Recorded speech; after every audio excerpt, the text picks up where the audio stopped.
आप सभी को राम राम। आज श्री रामचरितमानस के बालकांड से 63 से 70 दोहे तक भगवान श्री रामचंद्र जी और भगवान शिव जी की जो कथा है उसका हम रसास्वादन करेंगे।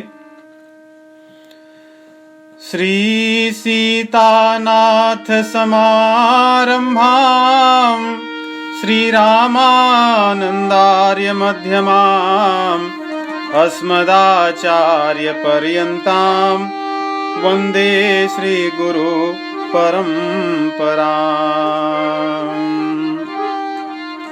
बंदौ तुलसी के चरण जिनकीन्हो जग काज, कलि समुद्र बूढ़त लख्यऊ प्रगट्यऊ सप्त जहाज।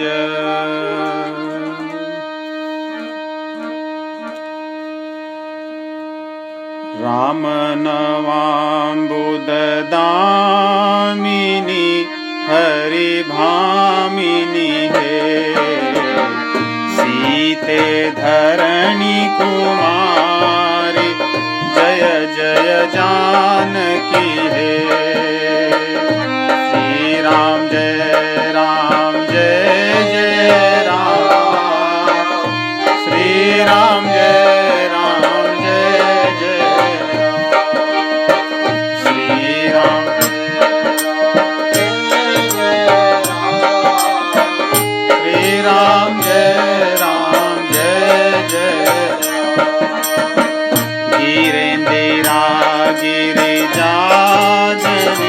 जगत जननी है। श्री रघुचंद्र चकोरी जय जय जानकी है। श्री राम जय जय राम, श्री राम जय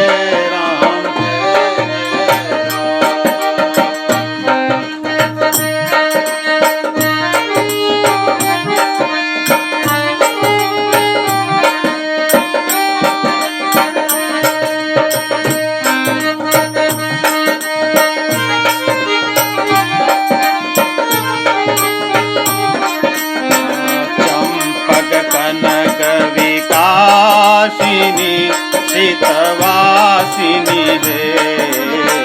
मैथिली जनक किशोरी जय जय जानकी है। श्री राम जय जय राम, श्री राम जय राम, श्री राम जय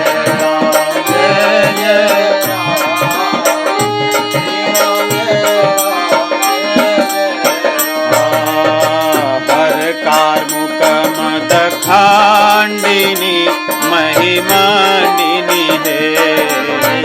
कौशल राजवधूति जय जय जानकी है। श्री राम जय जय राम, श्री राम जय राम, श्री राम जय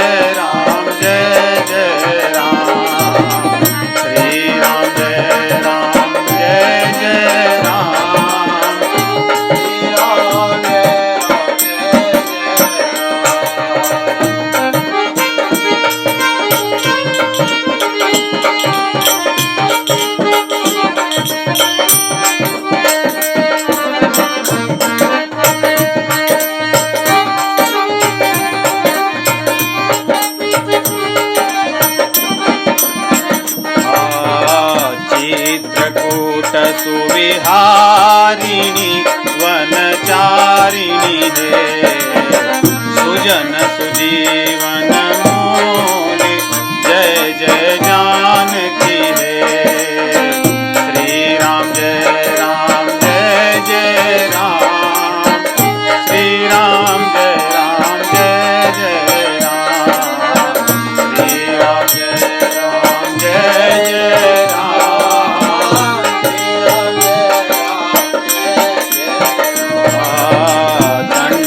विपिन विलासिनी भयनाशिनी है।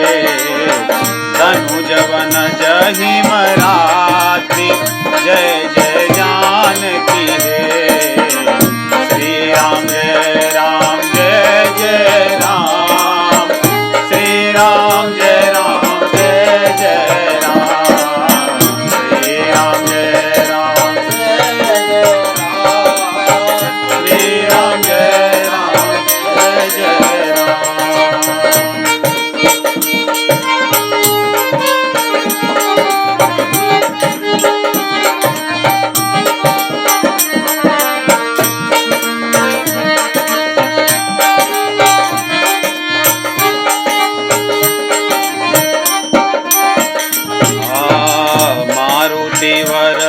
सुरवल्लरी रति जेश्वरी है।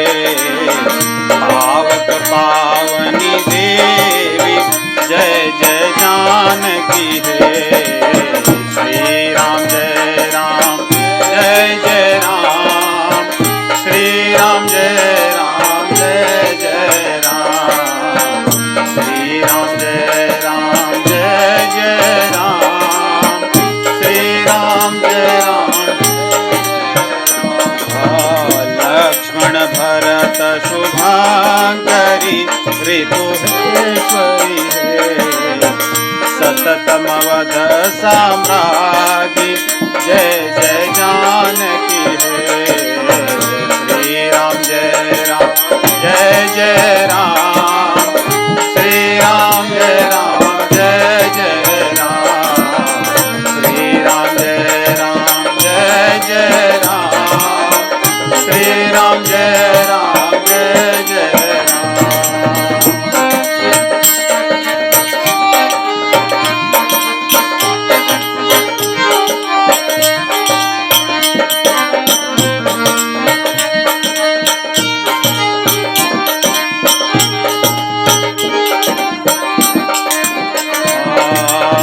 ब्रह्ममयी व्रत भावनी जनतावनी है। गुरुवर मव जगदाम्ब जय जय जानकी है। ब्रह्ममयी व्रत भावनी जनतावनी है। गुरुवर मव जगदाम्ब जय जय जानकी है। श्री राम जय राम जय जय राम। श्री राम जय राम जय जय राम। श्री राम जय राम जय जय राम।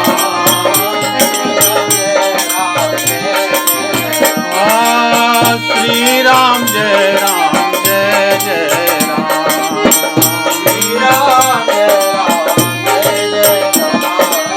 श्री राम जय राम जय जय राम।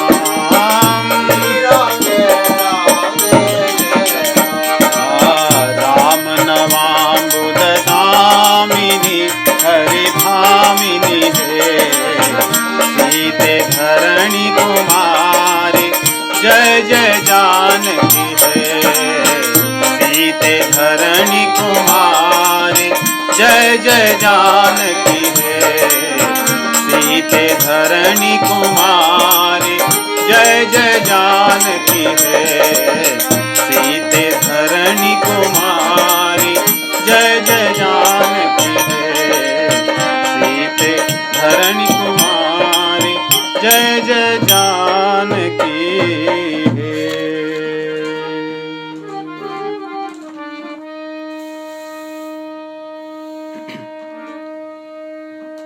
तो माता सती जी जब अन्य सभी देवांगनाओं को अपने पिता दक्ष के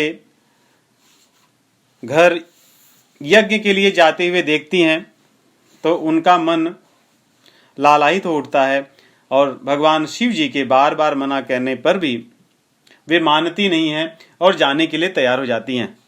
तब भगवान शिव जी कृपा करके उन्हें अकेले नहीं जाने देना चाहते, इसलिए उनके साथ अपने कुछ गणों को और नंदी आदि सभी को भेजते हैं और उनके साथ बड़ी प्रसन्नता से वे अपने पिताजी के घर की तरफ चल निकल लेती हैं।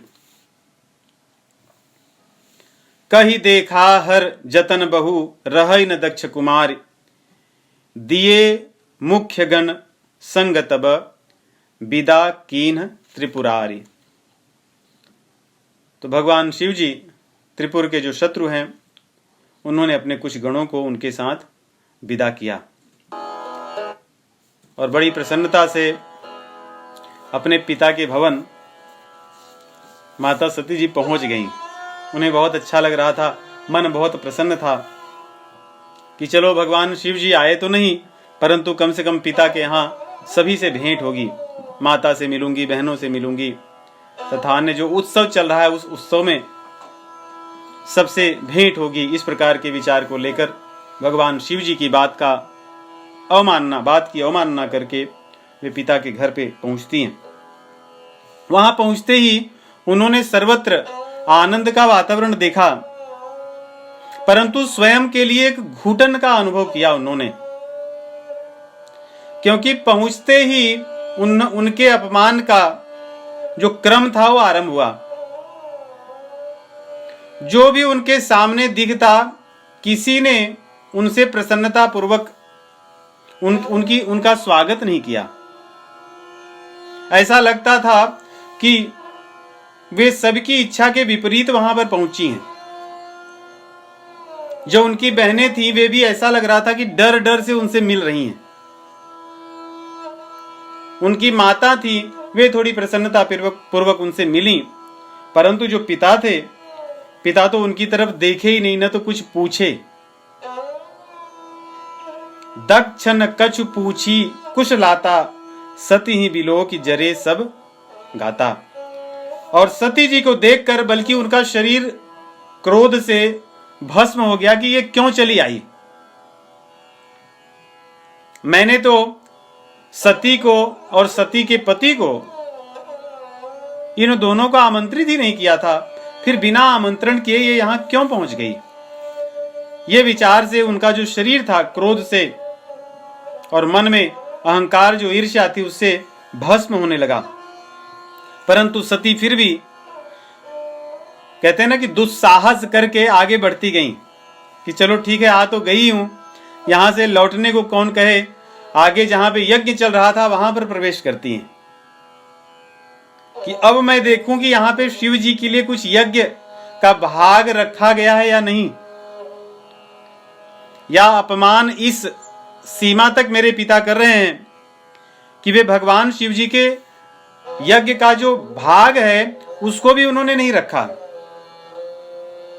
जब वहां पर प्रवेश करती हैं यज्ञ मंडप में, तो वो देखती हैं कि भगवान शिव जी के लिए तो कहीं भी यज्ञ का भाग ही नहीं है। सती जाई देखे तब जागा, सती जाई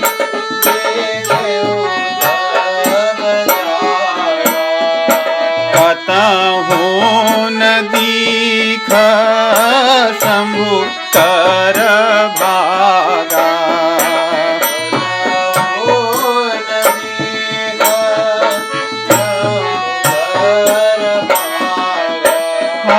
कतहु न दीख शंभु कर भागा।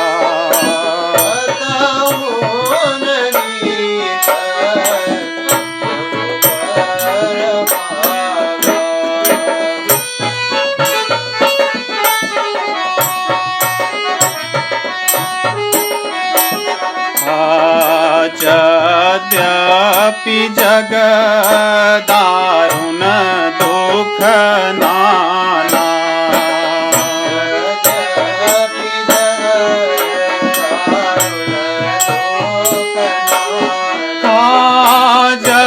यद्यपि जग दारुण दुख नाना,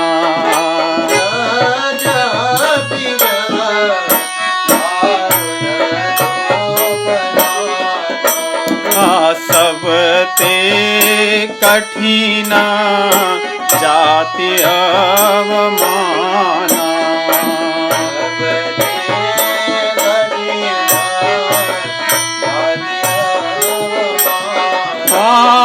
सब ते कठिन जाति अवमाना।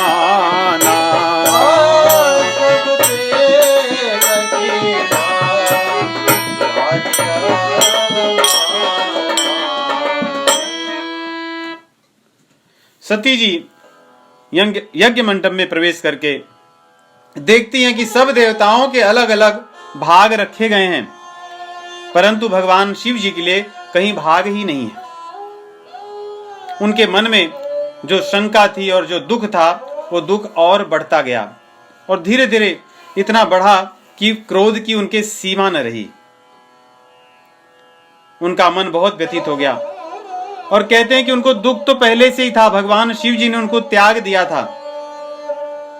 87,000 वर्ष तक वो अकेले भगवान शिव जी से बिना बात किए थी। उन्होंने उनकी आज्ञा का उल्लंघन किया और दूसरी बार यहां आने के पहले भी उन्होंने अपने पति का अपमान किया। इस बात से उनके मन में दुख तो था ही, और दुख अपने पिताजी के आचरण से और बढ़ गया। और कहते हैं कि सबसे अधिक जो कष्टमय कोई चीज होती है वो जाति अपमान होता है। यहाँ पे जाति देवताओं की है, भगवान शिव जी की जाति देवताओं की जाति है। उसी यज्ञ सभा में सभी देवताओं का सम्मान हो रहा है, सभी देवताओं को भाग दिए जा रहे हैं, परंतु भगवान शिव जी को कोई भाग नहीं दिया जा रहा। इस अपमान से सती का मन और व्यथित हो गया। कहते हैं कि जाति अपमान सबसे अधिक होता है और ये बुरी चीज है भी। जाति अपमान से व्यक्ति अपने कर्तव्य से भी हट जाता है। हम देखते हैं जैसे भारतवर्ष में कभी कोई व्यक्ति किसी के समाज की अगर कोई चीज कोई बुरी कह दे तो उसके लिए व्यक्ति आंदोलन शुरू कर देता है, लड़ाई करने लगता है, झगड़े करने लगता है, बड़े बड़े क्या क्या चीजें नहीं करता, क्योंकि उसके जाति से संबंधित है। परंतु यदि भगवान के लिए कोई व्यक्ति बुरा कह दे तो लोगों को कोई प्रभाव नहीं पड़ता, क्योंकि वो शायद अपने आप को भगवान का नहीं मानते। तो कभी कभी जाति की चीजें बहुत विनाशक भी होती हैं। इसीलिए हमारा समाज कितना विघटित पड़ा हुआ है, क्योंकि व्यक्ति अपनी जातियों में लगा है। एक तो जाति उसको पता ही नहीं क्या है, उसकी खुद की जाति आज क्या है उसको नहीं पता। यहाँ पे भगवान शिव जी की जाति क्या है? देवताओं की जाति है। वैसे व्यक्ति की जाति होनी चाहिए जैसे राक्षसों की जाति, भक्तों की जाति, श्रेष्ठ पुरुषों की जाति। इसमें न पढ़ करके व्यक्ति अपनी एक अलग तरह की जाति में पड़ा हुआ है। इसलिए कभी कोई किसी के जाति संबंधित कोई शब्द कह दे तो आदमी पूरी दुनिया को सिर पर उठा लेता है, परंतु भगवान से संबंधित, शास्त्रों से संबंधित, संतों से संबंधित कितने अपमानजनक शब्द कहे जाएं, सुने जाएं, व्यक्ति को कोई प्रभाव नहीं पड़ता। तो इस प्रकार की धारणाएं समाज को विघटित करने वाली हैं, धर्म से हमें च्युत करने वाली हैं। लेकिन यहाँ पे भगवान शिव जी के अपमान को सती जी नहीं सह सकी और बड़े क्रोध में आ गईं। सबको डांट करके उन्होंने कहा कि जितने लोग भी यहाँ पर एकत्रित हुए हैं, आप सब लोग बड़े बड़े श्रेष्ठ लोग हैं। भृगु मुनि जैसे श्रेष्ठ ऋषि इस यज्ञ को संचालित कर रहे थे। सभी देवतागण वहां पर विद्यमान थे। उन सब को फटकार करके उन्होंने बड़े क्रोध में, कहते हैं उनके सिर के बाल बिखर गए, आंखें उनकी बड़ी खुल गईं, बड़ी हो गईं और होंठ उनके फड़फड़ाने लगे। ऐसे क्रोध में आकर के उन्होंने सभी सभासदों को डांटा और उनको कहा कि आप लोग जो कृत्य कर रहे हो उसका फल मैं आप सभी को दूंगी और अभी दूंगी, क्योंकि आप लोग धर्म के मार्ग पर नहीं चल रहे हैं, आप लोग अधर्म का मार्ग अपनाएं। जिस सभा में भगवान शिव का अपमान हो, जिस सभा में संतों का अपमान हो, जिस सभा में भगवान विष्णु का अपमान हो, वैसी सभा में व्यक्ति को नहीं रहना चाहिए। अपमान करने वाले व्यक्ति के जीवा को काट ले, यदि जीवा को न काट सके तो वहां से अपने कान को बंद करे और वहां से चले जाए, तो सबसे उचित यही है, क्योंकि किसी की जीवा को कौन काटे, उन्हें छोड़ दें उनके ऊपर, परंतु स्वयं वहां से निकल जाएं। इसीलिए हम देखते हैं कई बार कितनी विचित्र बात है कि हमारे ही देवी देवताओं का, हमारे ही परंपराओं का, हमारे ही संतों का अपमान करने वाले व्यक्ति आज कितने बड़े बड़े सेलिब्रिटीज बने हुए हैं। ये किसकी कृपा है? ये कृपा अज्ञानियों की है।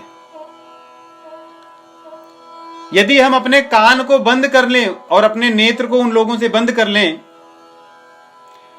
तो ये जो तथाकथित बड़े श्रेष्ठ कहे जाने वाले लोग हैं, इनको सुधरने में अधिक समय नहीं लगेगा, बड़े शीघ्रता से बहुत कम समय में सुधर सकते हैं, क्योंकि यही मर्यादा भी है। जहां पर संतों की, भगवान शिव जी की और श्रीपति विष्णु का अपमान हो, हमारे शास्त्रों का अपमान हो, हमारी परंपराओं, हमारी मान्यताओं का अपमान हो, ऐसे समाज से, ऐसे लोगों से दूर हो जाना चाहिए। ऐसे लोगों को न सुनना चाहिए, न देखना चाहिए, न उनका सम्मान ही करना चाहिए। तो यहां पे सती जी क्रोध में कहती हैं, संत शंभु श्रीपति अपबादा, सुनिय जहां तह सिमर जादा। संत शंभु श्रीपति अपबादा, सुनिय जहां तह सिमर जादा। काटियता सुजीभ जो बसाई, श्रवण मोदिनत चलिय पराई। सुजीव जो बसाई,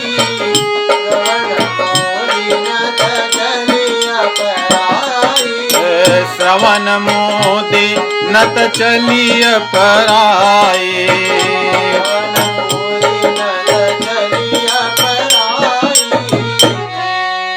इसलिए जहां पर संतों का, भगवान का अपमान हो, भगवान के भक्तों का अपमान हो, वहां हमें अपने कान को बंद करके वहां से चले जाना चाहिए। हमें किसी की जीभ काटने की आवश्यकता नहीं है, बस उन्हें छोड़ देना है। उनकी जीभ अपने आप ही कट जाएगी। कट जाना मतलब, जीवा कट जाना मतलब उनकी बात को कौन सुनेगा? जिसके पास जीभ ना हो बोलेगा क्या? तो जब हम सुनेंगे नहीं तो बोलेगा क्या? उसकी तो जीभ मान लो अपने आप ही कट जाएगी, हम जब सुनना बंद कर देंगे तो। इस प्रकार कह करके सती जी बड़े क्रोध में आती हैं और कहती हैं कि मेरा दुर्भाग्य है कि मेरा पिता इतना मंदमती है, जिसको पद तो इतना बड़ा मिला लेकिन इसकी बुद्धि कुंठित हो गई। भगवान शिव जी के साथ इसने द्रोह कर लिया और ऐसे पिता के कारण मेरी जो शरीर उत्पन्न हुई है, ये शरीर भी व्यर्थ है। ऐसे पिता का दिया हुआ कोई भी चीज मैं अपने जीवन में धारण नहीं करना चाहती हूं, इसलिए मैं इसके द्वारा दी हुई शरीर को नष्ट करना चाहती हूं। ऐसा उन्होंने संकल्प किया कि यहां पर जितने भी लोग एकत्रित हुए हैं, ये सब लोग अपने अपने कर्मों का फल पाएंगे। और एक प्रकार से उन्होंने श्राप देते हुए अपने शरीर को नष्ट करने का निश्चय किया। उन्होंने योग अग्नि भीतर से प्रकट की, अपने प्राण अपान वायु को नाभि के पास ले गईं और फिर उसको खींच करके अपने कंठ से होते हुए अपने ब्रह्मरंध्र तक ले आई। और वहां उसके बाद में भीतर अपने शरीर के भीतर ही उन्होंने अग्नि को प्रकट किया और इस शरीर को जलाकर भस्म कर दिया। भगवान शिव जी के जो गण गए हुए थे, वे लोग यज्ञ को विध्वंस करने का प्रयास करने लगे, परंतु जो भृगु मुनि थे, उन्होंने मंत्रों के द्वारा वहां पे बहुत सारे रिभुओं को उत्पन्न किया। भागवत पुराण में कथा आती है, उन्होंने अपहतम रक्ष इस प्रकार मंत्रों का उच्चारण करके वहां रिभुओं को उत्पन्न किया, जो देवताओं के समान शक्तिशाली थे। ये रिभु आकर के भगवान शिव जी के गणों को मारने लगे और शिव के गण उनसे जीत नहीं पाए। इसलिए यहां पे कह रहे हैं, गोस्वामी जी लिखते हैं कि सती मरण सुनि शंभुगण, लगे करन मख खीस। मख को, यज्ञ को नष्ट करने लगे, परंतु यज्ञ विध्वंस बिलो की भृगु रक्षा कीन मुनीश। लेकिन भृगु ने किसी प्रकार यज्ञ का विध्वंस होने से बचा लिया अपने मंत्रों के द्वारा, उन्होंने रिभुओं को उत्पन्न करके। जब शिवगण देखे कि हमारी अब कुछ नहीं चल रही है, तो दौड़ करके भगवान शिव जी के पास गए, उनको सारा संदेश बताया। भगवान शिव जी सारा संदेश सुनते ही अपनी जटा पर ऐसे हाथ रखते हैं और एक जटा के बाल को उखाड़ते हैं और इस प्रकार सामने फेंकते हैं। उसमें से वीरभद्र प्रकट होते हैं, भयंकर विकराल, पर्वत के समान विशाल शरीर वाले। कहते हैं, प्रभु मैं क्या करूं? उन्होंने कहा कि सती का जहां मरण हुआ है, उस यज्ञ में जाकर के दक्ष को दंड दो। उनकी बात सुनते ही वीरभद्र भगवान शिव जी की आज्ञा का पालन करने के लिए इस यज्ञ में आते हैं और यहाँ पर आकर के बहुत भयंकर युद्ध होता है। यहाँ पे भग देवता थे, पूषा देवता थे, भृगु मुनि थे, दक्ष थे तथा अन्य और भी सब देवता थे। आकर के उन्होंने किसी के भुजाएं तोड़ी, किसी के हाथ तोड़े, किसी के पैर तोड़े, किसी के सिर फोड़े और तो और दक्ष के गले को ही काट दिया। और जो भृगु मुनि थे उनकी दाढ़ी मूछें उखाड़ दिए, क्योंकि जिस सभा में भगवान शिव जी से और दक्ष से विरोध की स्थिति बनी थी, उस सभा में जब दक्ष बड़ा क्रोधित हुआ था और यहां पर भी, तो भृगु मुनि कई बार ऐसी मूछ पर इस प्रकार ऐसे मूछ पर ताव दे रहे थे कि हम लोग दक्ष के साथ हैं, हम लोग ऐसा कार्य कर लेते हैं। इसलिए इन गणों ने उनके मूछ और दाढ़ी को उखाड़ कर फेंक दिया। और जो भग थे वो अपने नेत्रों से इशारा कर रहे थे, संकेत कर रहे थे, जैसे आंखों से कभी कोई इशारा करे कि तुम अच्छा काम कर रहे हो, बहुत बढ़िया कर रहे हो। तो दक्ष जब भगवान शिव जी का अपमान कर रहे थे अपनी क्रियाओं द्वारा वाणी से, तो जो भग थे अपने नेत्रों से कह रहे थे कि कोई बात नहीं, आप बहुत अच्छा कर रहे हो, हम सब हैं तुम्हारे साथ। इसलिए इन शिव गणों ने उनकी आंख को ही निकाल लिया। और जो पूषा थे, पूषा खिलखिलाकर हंस रहे थे जब भगवान शिव जी का अपमान हो रहा था, दांत दिखा रहे थे, इसलिए उन्होंने इनके दांतों को ही तोड़ दिया। इसीलिए आज भी पूषा देवता को जब चढ़ाया जाता है तो उनको पीसा हुआ अन्न दिया जाता है खाने के लिए, क्योंकि वो दांत नहीं है उनके। और जो भग हैं उनकी आंख को निकाल लिए। सब कुछ इस प्रकार विध्वंस हुआ। बाद में बड़ी कथा लंबी है। सब देवता लोग, यज्ञ तो विध्वंस हो ही गया, सब देवता लोग ब्रह्मा जी के पास जाते हैं। ब्रह्मा जी भगवान शिव जी के पास आते हैं। बड़ी स्तुति होती है भगवान शिव जी की। ब्रह्मा जी स्तुति करते हैं कि प्रभु संसार की सृष्टि को चलाने के लिए आप कृपा कीजिए। भगवान शिव जी सभी को शांत कराते हैं।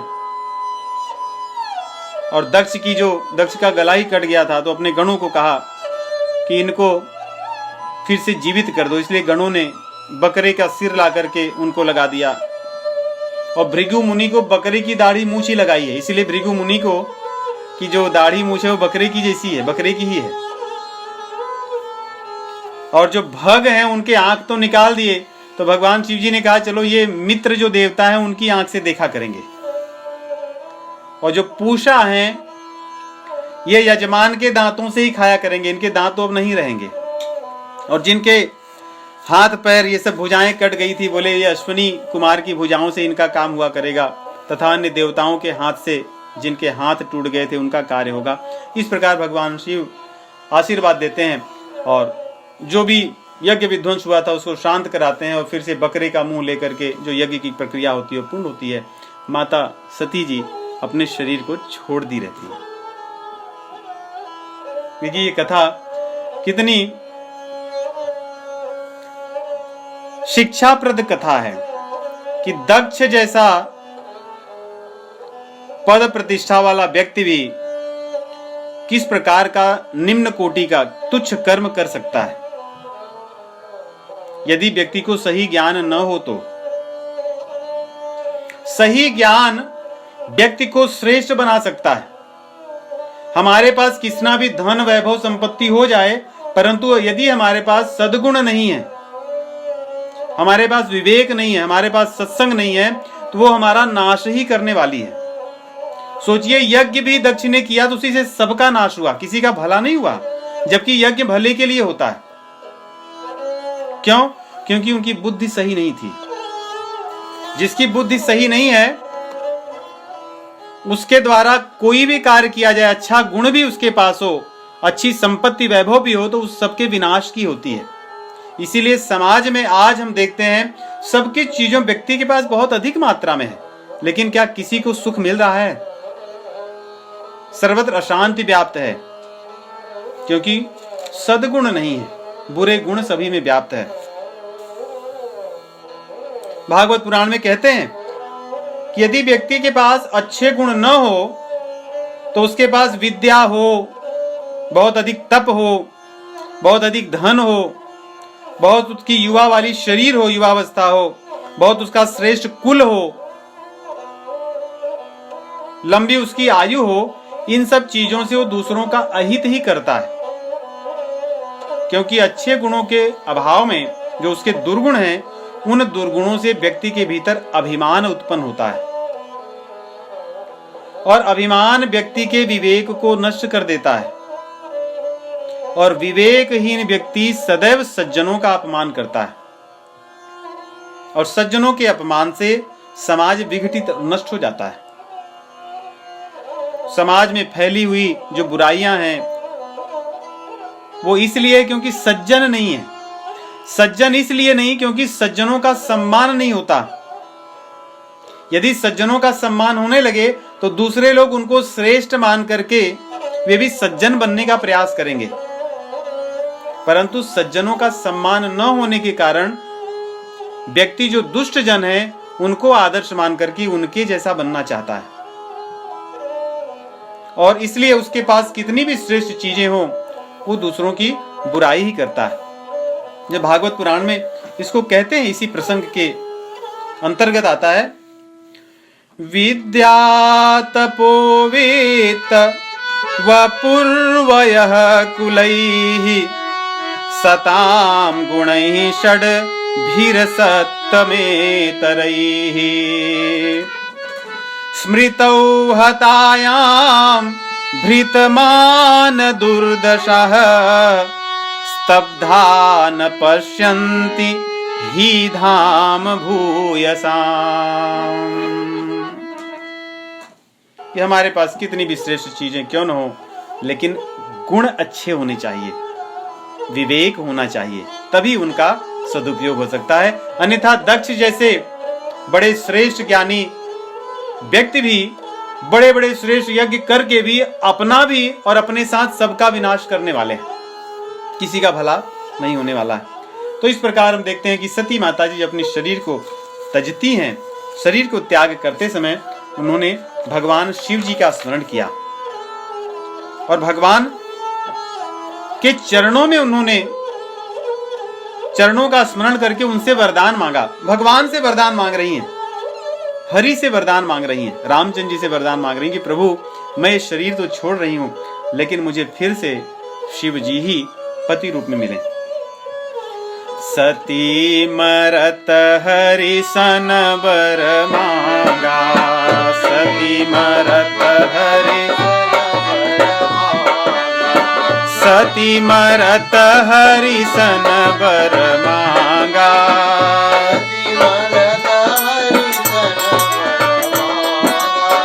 जन्म जन्म शिव पद अनुरागा,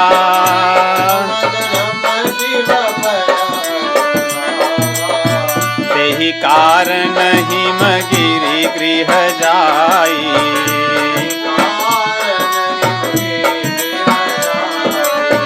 जनमी पार्वती तनु पाई,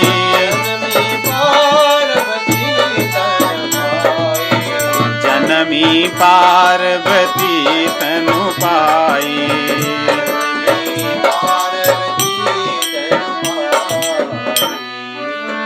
कितने आनंद की बात है कि यहाँ पे शरीर तो उन्होंने छोड़ दिया, परंतु शरीर छोड़ते समय यही देखिए योगी की और भोगी की मृत्यु का अंतर यही है। योगी जब अपने शरीर को छोड़ता है तो भगवान का स्मरण करता है और भगवान से स्मरण करके अपने मन की बात कहता है और भगवान सुनते हैं। और भोगी व्यक्ति जब अपने शरीर को छोड़ता है तो संसार का चिंतन करता है और संसार को ही मांगता है, इसलिए फिर से इस संसार में भोगी बनकर ही उत्पन्न होता है, जन्मता है। परंतु सती माता जी उन्होंने भगवान से वरदान मांगा कि मैं जन्म जन्म जहां भी मेरा जन्म हो, जिस रूप में हो, जिस योन में हो, शिव जी के चरण कमलों में ही मेरा प्रेम हो। इसलिए हिमालय राज पर्वतराज हिमालय के यहाँ, मैना के यहाँ सती जी पार्वती रूप में जन्म लेती हैं। उनके जन्म लेते ही सर्वत्र आनंद का वातावरण हो जाता है। सोचिए, जगत जननी भगवान की जो शक्ति हैं, वे जन्मे जिस स्थान पे, वहां पे कितना वैभव होगा। कहते हैं जो पत्र पुष्प थे, फल थे, वे 12 महीने लदने लगे वृक्षों पर। ऋषि मुनियों ने भी देखा कि हिमालय के इस क्षेत्र में सब कुछ आनंदमय है, तो उन्होंने अपनी आश्रम को वहां पर आकर के स्थापित कर दिया, अपना डेरा वहां डाल दिए। पशु पक्षी जो थे अपने वैर को भूल गए। सिंह, बाघ, गौएं, हिरन सब साथ में चरने लगे। किसी का किसी से वैर भाव नहीं था। माता पार्वती जी के प्रकट होने पर, उनकी दिव्यता के प्रभाव से सब जगह आनंद का वातावरण ऐसा था जैसे भगवान के राम जी के भक्त भक्ति को पा जाएं। भक्ति को पा जाने पर व्यक्ति के भीतर कुछ नहीं रह जाता, कोई बैर भाव नहीं रह जाता। उमा जे राम चरण रत, विगत मोह मद क्रोध, निज प्रभु मैं देखहि जगत, केहि सन करहि विरोध। जब कोई भगवान की भक्ति में लीन हो गया, भगवान की भक्ति प्राप्त हो गई, तो किसके साथ विरोध करे। सिय राम मैं सब जग जानी, जड़ चेतन जग जीव जत, सकल राम में जानी। सर्वत्र राम ही राम दिखते हैं। वैसे ही पर्वतराज हिमालय के यहाँ माता पार्वती जी के प्रकट होने पर सर्वत्र सब कुछ राममय हो गया। वहां पर वैर विरोध किसी से नहीं था। तो कहते हैं इस प्रकार का वातावरण चल ही रहा था कि नारद जी को भी पता चला कि सती जी हिमालय जी के यहाँ जन्मी है पार्वती बन करके। नारद जी भी अपना नारायण नारायण कहते हुए वहां पे पहुंचे।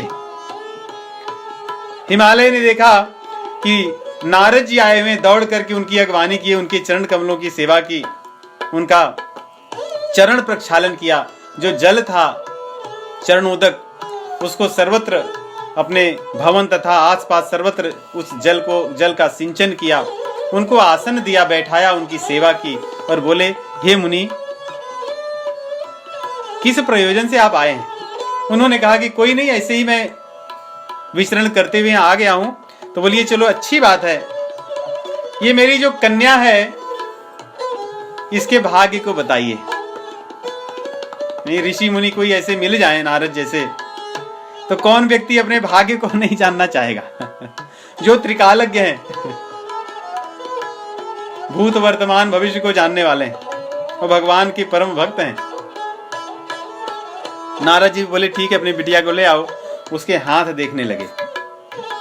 हाथ देख करके जैसे कि ज्योतिष वाले करते हैं कि सारी जो अच्छी चीजें होती है पहले बता देते हैं, और बताने के बाद कहते हैं कि लेकिन एक बात है। तो नारद जी भी बहुत अच्छा सुंदर सब कुछ बताते हैं। कहते हैं कि आपकी जो बिटिया है ये अपने पति को बहुत प्रिय होगी। कौन सा पिता या कौन सी माता ये बात नहीं सुनना चाहेगी कि मेरी बिटिया अपने पति को बहुत प्रिय हो। बोले आपकी जो ये बिटिया है ये पतिव्रता में श्रेष्ठ होगी, और इसका नाम लेकर कि अन्य स्त्रियां भी पतिव्रता हो जाएंगी, पतिव्रत को धारण कर लेंगी, और इसका नाम तो संसार में सभी लोग स्मरण करेंगे। ये भवानी के नाम से, उमा के नाम से, अंबिका के नाम से प्रसिद्ध होंगी। नारद जी सारी बातें बताने लगे। माता पिता बड़े प्रसन्न हुए। नारद जी कहते हैं लेकिन एक बात है, वो ये कि इसके जो पति होंगे वो बड़े विलक्षण होंगे। तो माता पिता बोले कि कैसे होंगे विलक्षण? जब आप कह रहे हैं कि अपने पति को बहुत प्रिय होगी, तो फिर पति किस प्रकार के होंगे, उनके गुण कैसे होंगे, बताइए। नारद जी कहते हैं अगुण अमान मातु पितु हीना, उदासीन सब संशय छीना। अगुण अमान मातु पितु हीना, सब संशय, जोगी जटिल अकाम मन, नगन अमंगल बेख। अस स्वामी एहि कहाँ मिलही, परिहस्त सिरेख।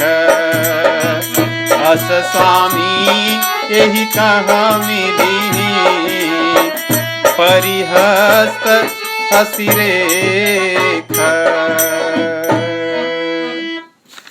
इसके जो पति होंगे वो अगुण होंगे, उनको कोई गुण नहीं होगा। या ऐसे सोच सकते हैं, आध्यात्मिक दृष्टि से सोचें तो सारे अच्छे गुण हैं, और सांसारिक दृष्टि से देखें तो ऐसा लगता है कि सारे बुरे गुण हैं। अगुण मतलब सोचिए कि जो तीनों गुणों से ऊपर है, जो सतोगुण, रजोगुण, तमोगुण से ऊपर, गुणातीत हैं। और अमान, अमान मतलब जो मान अपमान या सांसारिक मान से जो ऊपर है। या दूसरा, अमान सांसारिक दृष्टि से देखें लगेगा जिसका कोई मान ही नहीं है, जिसको सब लोग अपमानित करते हो, जिसका कुछ है ही नहीं सम्मान संसार में।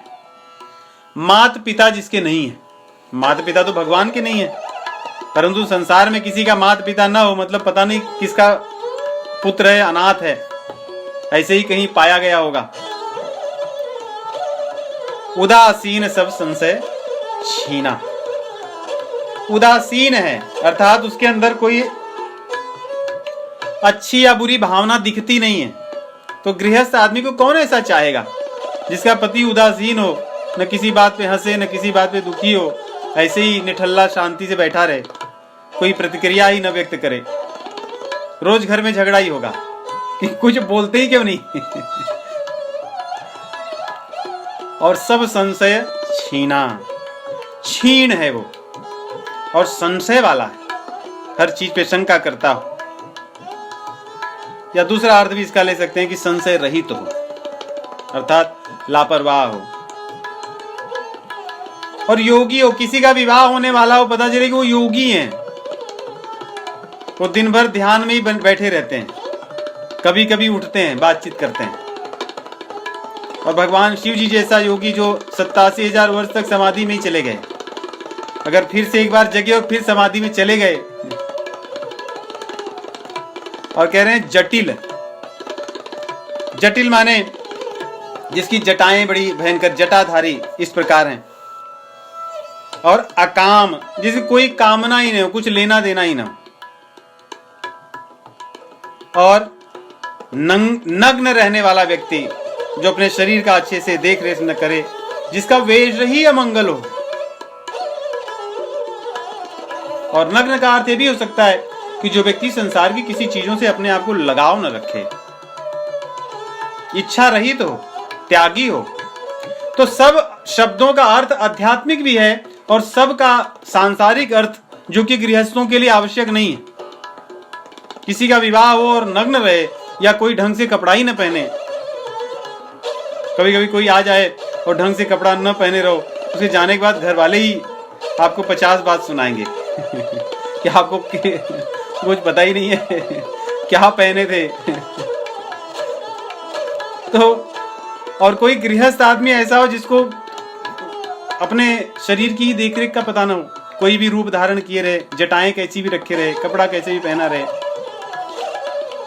कह रहे अस स्वामी यही क मिली, इस प्रकार के इसके स्वामी होंगे, इसके पति होंगे। और ये तो नारद जी कह रहे हैं, लेकिन कह रहे हैं ये मैं इसके हाथ की रेखा को देखकर बता रहा हूं, जिसको बदला नहीं जा सकता। और सब चीजें कहें हाथ को बिना देखे तो एक बात अलग है कि चलो भाई हो सकता है कि कुछ ठीक हो जाए, कह रहे हैं, लेकिन मुझे नहीं लगता ऐसा कुछ बदल सकता है, क्योंकि इसके हाथ की रेखा को मैं देख रहा हूं, उसे लिखा हुआ है। तो ऐसी जब बात सुनते हैं तो जो माता पिता थे बड़े दुखी होते हैं। सुनि मुनि गिरा सत्य जिये जानी, दुख दंपति ही उमा हर्षानी। नारद जी की बात को सुनकर के सभी जान गए, पार्वती जी भी समझ गई कि इनकी बात असत्य नहीं हो सकती, माता पिता भी समझ गए कि नारद जी कह रहे हैं इनकी बात असत्य नहीं हो सकती। और उनकी सखियां थी, वे भी समझ गईं कि नारद जी कह रहे हैं तो बात तो असत्य होगी ही नहीं, सत्य होगी। लेकिन इस बात को सुनकर माता पिता बड़े दुखी हुए। लेकिन पार्वती जी प्रसन्न हुई, क्योंकि उनको भगवान की कृपा से स्मरण था कि जन्म जन्म शिव पद अनुरागा, कि जन्म जन्म मेरा भगवान शिव जी के चरण कमलों में ही प्रेम हो। इसलिए पार्वती जी बहुत प्रसन्न हुई और उनकी सखियां भी समझ नहीं सकी, सभी लोग रोने लगे। देखिए माता पिता भी रो रहे हैं वो दुख से, पार्वती जी के आंखों से अश्रु निकल रहे हैं प्रसन्नता से, सभी के शरीर में कंपन होने लगा। माता पिता कंपित हो रहे हैं दुख से कि अब मेरी पुत्री का क्या होगा, इतनी बड़ी मैं बात सुन रही हूं। और पार्वती जी की शरीर भी कंपित हो रही हो प्रसन्नता से, कि आनंद से, कि चलो कितनी अच्छी बात है कि मेरी जो मन की इच्छा थी वो पूर्ण होने वाली है। तो इस प्रकार सब लोग नारद जी की बातें सुनते हैं और सोचने लगते हैं। और नारद जी से जाकर के उनके माता पिता कहते हैं कि हे नारद, कहौ नाथ का करिय उपाऊ, कि आप जो बात कह रहे हैं इससे तो हमें बहुत दुख हो रहा है, लेकिन आप बताइए कि ऐसी इसका उपाय क्या है। नहीं, ज्योतिषियों से नहीं पूछते लोग, ज्योतिष सब बता देते हैं कि और महाराज जी सब तो ठीक है, लेकिन इसका उपाय बताइए आप कि क्या करने से इससे हम बच सकते हैं। तो नारद जी से उनके माता पिता कह रहे हैं, कह मुनीस, माता पिता कह रहे हैं,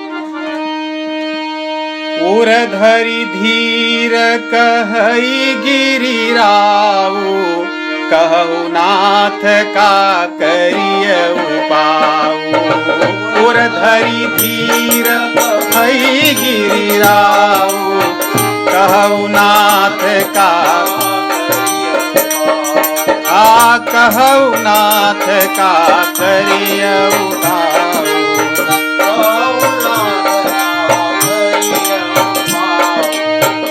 तो पूछते हैं कि हे नाथ क्या उपाय करें।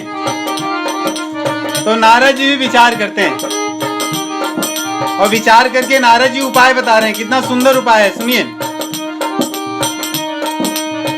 कह मुनीस हिमवंत सुनो, जो विधि लिखा लीलार, देवदनुज नर नाग मुनि को न मेट निहार।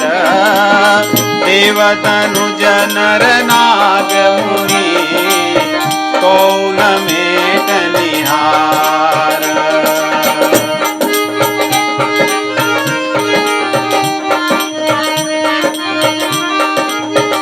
नारद जी कह रहे हैं कि हे हिमवंत, जो इनके लीलार में अर्थात भाग्य में जो लिखा है इनके मस्तक पर, उसको कोई मिटा नहीं सकता।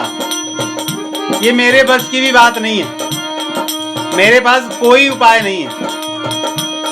तो हिमवंत जी कहते हैं कुछ तो होगा,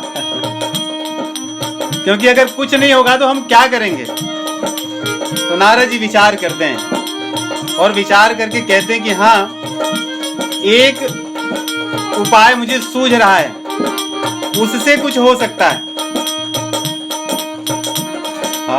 तदपि एक मैं कहूँ उपाय, तदपि एक मैं कहूँ,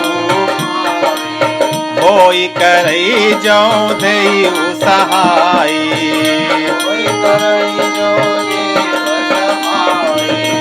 जस बर मैं बरन्यो तुम पाही, मिली मही तस संशय नाही।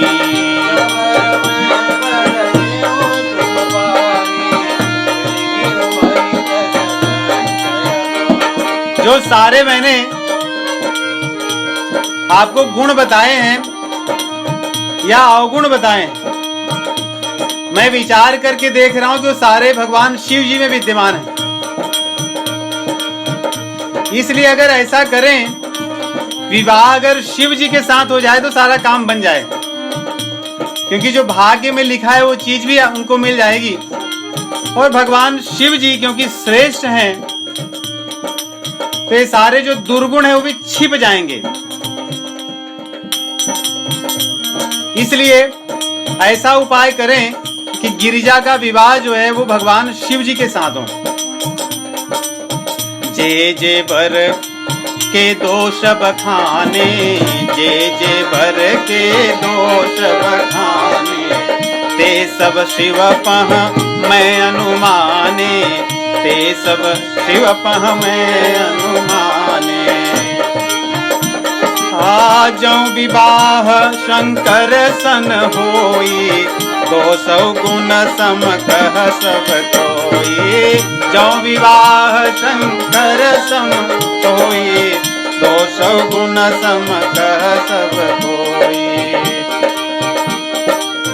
और ये सिद्धांत है, देखिए संसार में सिद्धांत यही है कि अगर कोई बहुत श्रेष्ठ व्यक्ति हो, बड़ा हो, उसके अंदर कोई भी बुराई हो, उसकी बुराई को लोग नहीं देखते। ये सिद्धांत है। उसकी अच्छाई जो है वो बुराई को ढक लेती है। उदाहरण नारद जी दे रहे हैं। आजो असिसे जो वही से जशयन हरि करही, बुध कछुति न कर दोषन धरही।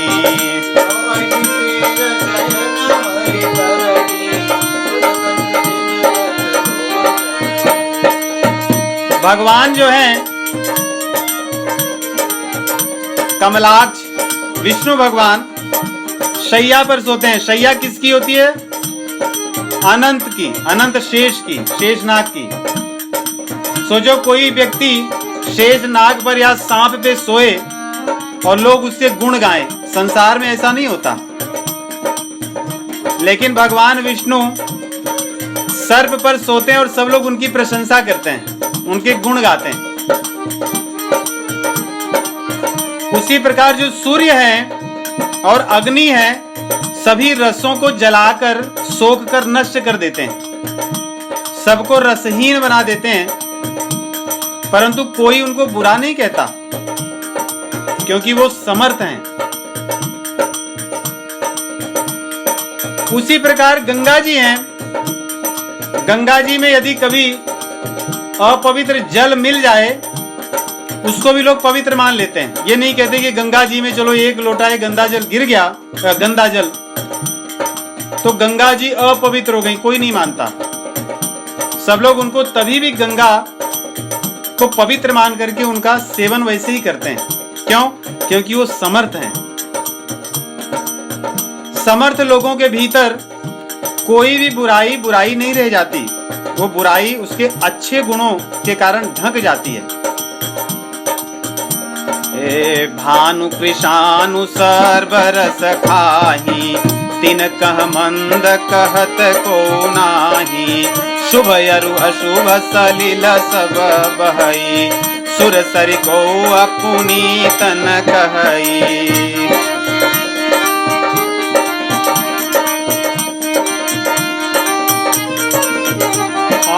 समरथ कह नहीं दोष गोसाई, रवि पावक सुर सरि की नाई। समरथ कह नहीं दोष गोसाई, रवि पावक सुर सरि की नाई।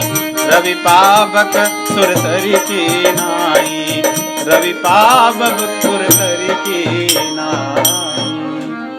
रवि पावक सुर सरि की नाई।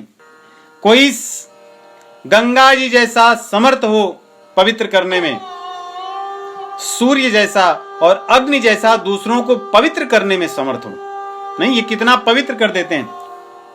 अग्नि किसी भी चीज को जलाकर भस्म कर देती है, उसकी अपवित्रता को नष्ट कर देती है।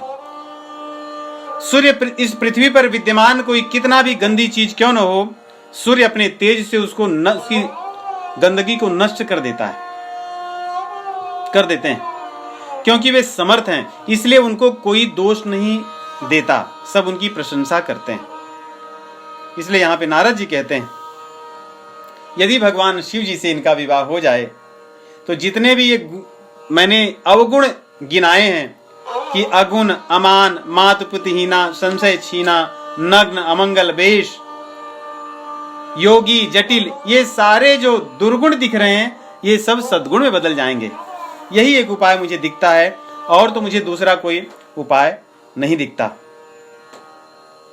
और यहां पे कहते हैं क्योंकि भगवान शिव जी समर्थ हैं, इसलिए वो दुर्गुणों को पचा सकते हैं। दुर्गुण उनके सम्मुख नहीं टिक सकता, परंतु जीव ऐसा नाटक नहीं कर सकता, जीव ऐसा आडंबर नहीं कर सकता कि वो भी समर्थ है। यहाँ पे गोस्वामी जी लिखते हैं, देखिए जहां जहां अवसर मिलता है गोस्वामी जी एक बात, एक सिद्धांत को रखते हैं कि जीव कभी ईश्वर नहीं बन सकता, जीव की ईश समान। जीव भगवान का अंश है और भगवान का सेवक ही रह सकता है। जीव ईश्वर नहीं बन सकता, ईश्वर ईश्वर है और जीव जीव है। ईश्वर के भीतर कोई बुराई हो नहीं सकती, संभव ही नहीं है। यदि कोई बुराई दिखती है तो हमारे दृष्टिकोण का अंतर है। यहां पे उदाहरण देते हैं, कहते हैं अगर आगे एक बात और कहते हैं कि अगर कोई जीव ईश्वर बनना चाहता है, ईश्वर बनने का प्रयास करता है, तो करोड़ों जन्मों तक, करोड़ों कल्पों तक नरक में ही उसकी गति होती है। जौ अस हिसिका करहि नर, जड़ विवेक अज्ञान अभिमान, परहि कल्प भर नरक महु, जीव की ईश समान। कह रहे हैं कि मनुष्य के साथ या मनुष्य में ऐसे दुर्गुण दिखें, वो सद्गुण नहीं हो सकते। इसलिए भगवान शिव जी से विवाह करने के लिए इन्हें प्रयास करना चाहिए, उसके लिए इन्हें तप करना चाहिए। आगे यहाँ पे ईश्वर और जीव में अंतर बताते हुए बड़ी सुंदर बात कहते हैं सुरसरी जलकृत बारुनी जाना, कबहु न संत करहि तेहि पाना, कबहु न संत करहि तेहि पाना। सुरसरी मिले सो पावन जैसे, ईशा अनीशहि अंतर तैसे, ईशा अंतर तैसे। बड़ा सुंदर सिद्धांत बताते हैं। देखिए गंगा जी पावन हैं। गंगा जी में यदि हम एक बोतल शराब ले जाकर के गंगा जी में डाल दें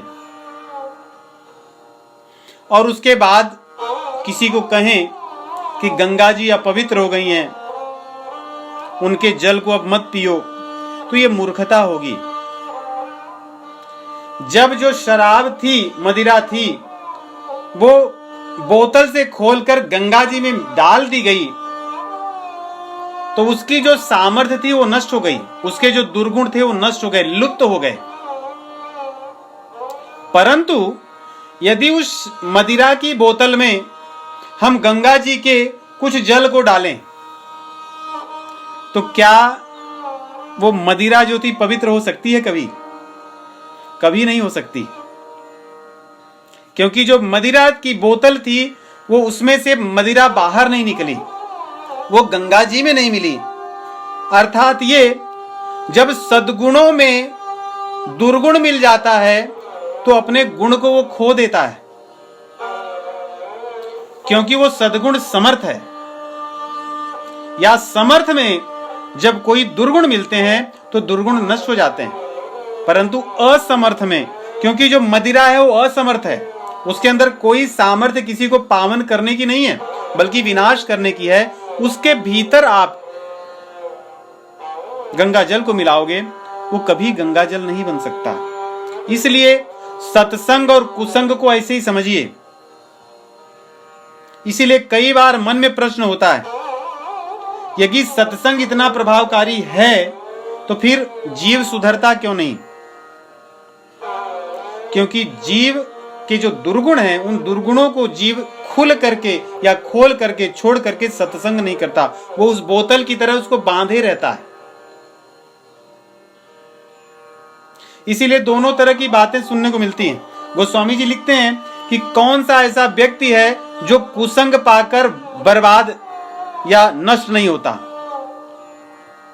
और ये भी कहते हैं कि कौन सा ऐसा व्यक्ति है जो सत्संग पाकर सुधरता नहीं। दोनों बातें रामचरितमानस में दोनों आती हैं। जब माता कैकेयी का प्रसंग चलता है भगवान श्री रामचंद्र जी के वनगमन का, गोस्वामी जी लिखते हैं, अरे कौन कुसंगत पाई न साई, कौन कुसंगत कौन कुसंगति पाई न साई,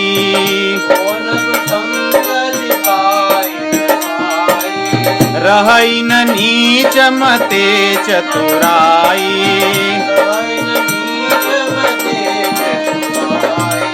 रहई न नीच मते चतुराई। तो कह रहे हैं कि कुसंगत पा करके किसका विनाश नहीं होता। जिसकी मति नीची होगी वो कुसंग को पाते ही उसकी सारी चतुराई नष्ट हो जाती है। ठीक उसी प्रकार जैसे एक बोतल जो मदिरा से भरी हुई हो, उसमें यदि आप गंगा जल थोड़ा सा डाल करके और बंद कर दें, तभी भी वो मदिरा ही रहेगी। उसका कोई गंगा जल मान करके आचमन नहीं करने वाला। परंतु यदि कोई व्यक्ति सत्संग करे, अपने हृदय को खोलकर, अपने अभिमान को छोड़कर, अपने दंभ को छोड़कर, जैसे उस बोतल को खोलकर उसकी मदिरा उसको गंगा जी में डाल दिया जाए, तो उसका जो दुष्प्रभाव है नष्ट हो जाता है। तो आगे गोस्वामी जी लिखते हैं कि सत्संग का प्रभाव कैसा है। सत्संगति दुर्लभ संसारा, सत्संगति दुर्लभ संसारा, निमिष दंड भरिए कौबारा, निमिष दंड भरी, निमिष दंड भरिए कौबारा।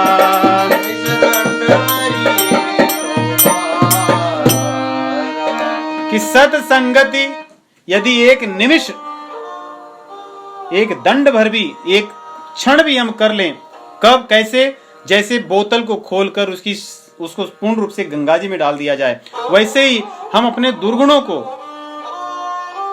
छोड़कर केवल सत्संग एक क्षण के लिए भी करें, तो सत्संग का प्रभाव हमारे दुर्गुणों को नष्ट कर देगा। अन्यथा यदि हम अपने दुर्गुणों को पकड़ करके रखें, तो कुसंग भी एक क्षण में हमें नष्ट कर देगा। कितने भी हम कथा सुने रहें, कितनी भी सब चीजें किए रहें, क्षण भर का कुसंग नहीं। माता कैकेयी जी को मंथरा ने कितने क्षण भर में मना लिया, और कहती हैं कि मैं तो तुम्हारे कहने पे कुएं में कूद पड़ूं आज अगर तुम कहो तो, पति को छोड़ दूं, जो कहो सो करूं, तुम्हारे जैसी हितैषी कौन है। तो यहाँ पे नारद जी कहते हैं इसलिए भगवान शिव जी समर्थ हैं, उनसे ही यदि विवाह हो जाए आपकी बिटिया का, तो सारी बातें सब हो जाएंगी। इस प्रकार कहते हैं भगवान शिव जी की समर्थता को। शंभु सहज समर्थ भगवाना, एहि विवाह सब विधि कल्याणा। दुराराध्य पै अहि महेशु, आशुतोष पुनि किए कलेशु।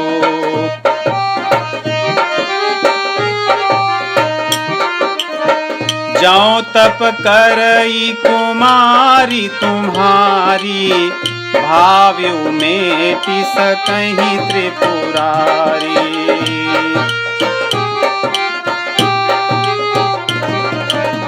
भाव्यु मेट सकहीं त्रिपुरारी।